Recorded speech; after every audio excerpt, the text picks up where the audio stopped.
guys, welcome back to my channel. I was given the topic of like moments in an African home, and that's what I'm gonna talk about today. There are so many moments that happens in an African house that are hilarious. Anyways, I'm just gonna go through a bunch today, just talk about a bunch. And don't forget to subscribe or follow me. Everything is under Modestly E. I don't know if everybody's gonna relate to what I have to say, but I can tell you that I know a couple of us that have these issues all the time.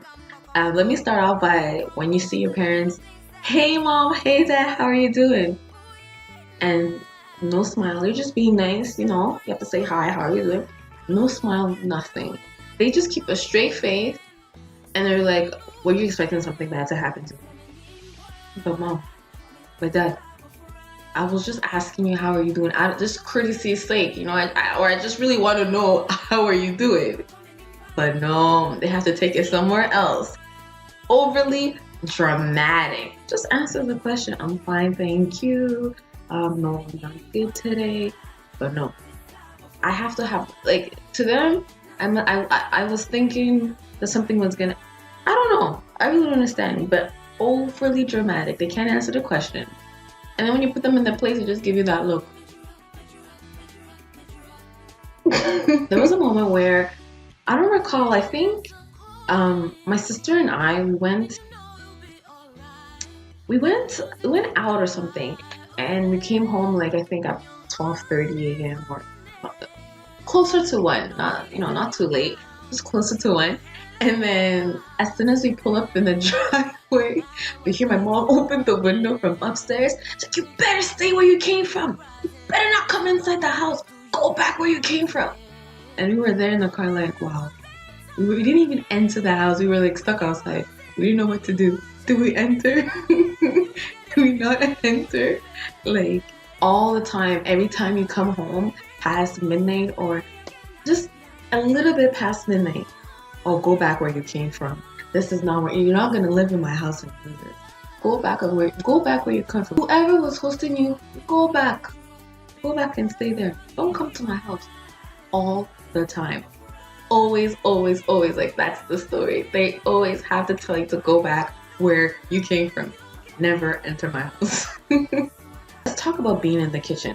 They decide to not teach you, or not even they decide, you just don't have time to learn everything from your culture or the little details of cooking sometimes, and you just go on Google, find a video and then follow what they tell you to do, And then the time I wanted to make fried chicken, I saw a video on YouTube and I was like, this is the one I'm doing. I was like, it's very interesting, it looks good. It looks like the lady, knew what she was doing. I could trust this video. So she said to use getting some milk and spicing the milk and then soaking my chicken in the milk for a certain amount of time. And so I left it in the fridge, did my thing. And my mom goes open the fridge. And let me tell you something. The part of Africa I'm from, they don't soak chicken in milk. Okay? The two does not go together at all. So my mom sees this and she goes, who taught you that? Because I didn't teach you that. And so I'm like, Mom, I saw it on YouTube. That's what they say you make fried chicken. You soak it and then before you soak it a bit in the milk before you fry it, so it gives it a nice flavor and it gives it this taste. Mom swore that she was never ever gonna eat my food again. She saw that one and she also saw me put in sugar in pasta sauce. She's like, Eva, the way you cook, I shall never, ever, ever, your food, ever. Even when I'm dying and I'm hungry, I won't eat your food. Forget it. I'm like, Mom, are you serious? She doesn't touch anything I eat. She doesn't trust me, she said. She thinks I'm going to put something in there that she doesn't agree with. I'm like, well, Mom, isn't the point that it tastes good? She's like, no. The way I cook, I don't know how to cook. Because it's not the same way that she was taught. It doesn't make sense to her.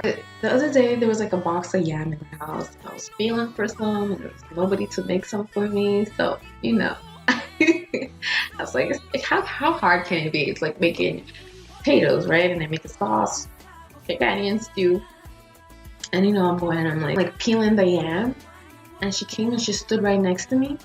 And she's like, all these years, this is how you peel a yam. I'm like, Mom, like just like a potato, I'm just, removing the skin and whatever. Like, is this what I taught you? Have you ever seen me do it like that before? So I'm thinking in my head and I'm looking at this yam. What in the world am I doing wrong? I washed it, I'm peeling it. Like, I really didn't know what I did wrong. And she stood there. And she's like, peel, peel. So I peeled. I didn't get it. She wasn't going to show me.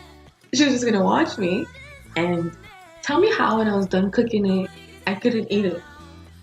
I did not know what I did wrong, and she did not tell me till I was eating it. And she's like, so does it, how, you see why you can't eat the food? You see why? You're supposed to chop, not peel, chop it off. And I'm like, really? Wow, like how was I supposed to know?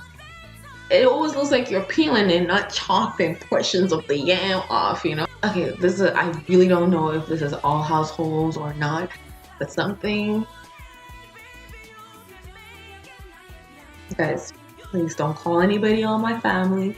But there's a little something that used to, honestly, I'm not even gonna go into the details of it. If you know, you know. If you don't know, you don't know. But when the beatings are not working, the yellings are not working, and they're sick and tired of you, and they tell you, go take a shower, go stand in the shower, go bath. I'll come upstairs. And you're wondering what in the world could possibly be happening right now because she's calm. You know you did something wrong and you're in trouble. There's no belt coming out. And there's no beat. So you go, praying, hoping it's not gonna be the worst. And you hear the blender goes on. And maybe you're thinking she's cooking and she's gonna come later. 5 minutes later, she comes up with a beautiful potion. There's pepper in there, and there's ginger in there. She has like cotton swab.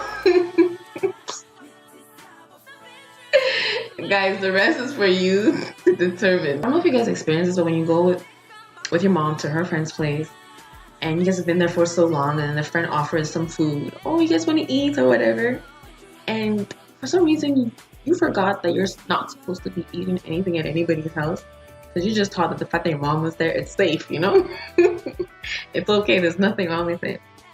And so you say yes, and then the food comes, and your mom is giving you that look. And you're just like, you already have the dish, and you're frozen, and you're trying to figure out what exactly to do with it. So you just play with it a little, and then you're like, oh, auntie, I'm not hungry, I'm fine. And you're just sitting there hoping that your mom never mentions it again, but you know for sure she's gonna follow up on it and be like, didn't I not tell you to not eat at anybody's house? How many moments you all have not experienced this, whether you're Asian, Caribbean, wherever in Africa you're from. So your mom gets mad at you and you're with your friend and she has no filter. She doesn't know when to stop, and it seems like she's on a mission to disgrace you. Let me tell you guys something. One time I had an after school detention, right? And my mom was mad that I wasn't able to take my daily driver back home. So she came. I was in my detention. I got up, Talia came out of the classroom, and she was standing right in front of the door.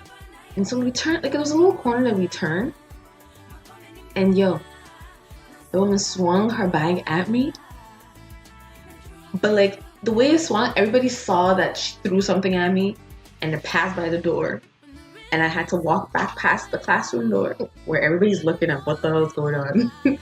Pick up the bag and walk right back to her for her to continue yelling and making her. It was so embarrassing. Like, I did not want to come back to school the next day. Like, I was so embarrassed. Like, they do not know when to stop when they're mad in public. Or another moment is when they're in public and they're talking to like somebody at a customer service or whatever, somebody who's serving them or helping them with something.